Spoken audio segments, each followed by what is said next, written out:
রিক্সা চালালে মোটরটা চলে যায়, এমনি পানি বাঁধলেই মোটরটা চলে যাবে, মনে করি 8 থেকে 10,000 টাকা খরচ হবে। ও প্রতি বছর ওই ব্যাঙে মুইতে দিলেও এমনি বাঁধতে থাকে। কোনো অসুবিধা নাই, বৃষ্টি হয়েছে পানি হবে, এটাই স্বাভাবিক, এটাই এর নিয়ম। এখন এটা আপনি যত 30 বছর 40 বছর খুলনার যদি 50 বছর বয়স হয় তাহলে কোনো সমাধান হয়নি, এর জীবনেও হবে না। দোকানে অনেক বৃষ্টি হলে পানি ওঠে, যেমন আজকে পানি উঠে তলায় গেছে, পানি খেঁচতেছি। পানি তো একদম পুরা খুলনা শহরে তো বোঝা যাচ্ছে তলানো। দৌলতপুর থেকে সাতরাস্তা পর্যন্ত আসলাম, আলটিমেটলি সব জায়গায় দেখছি তলানো জলের অবস্থাপনা। এখন কোথাও তো ভালো পরিবেশ দেখলাম না।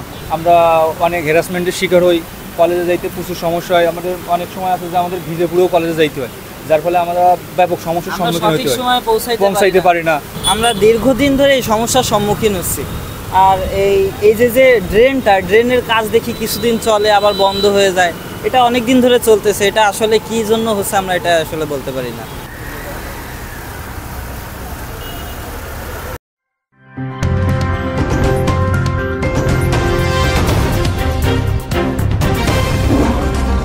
Voice of Tiger.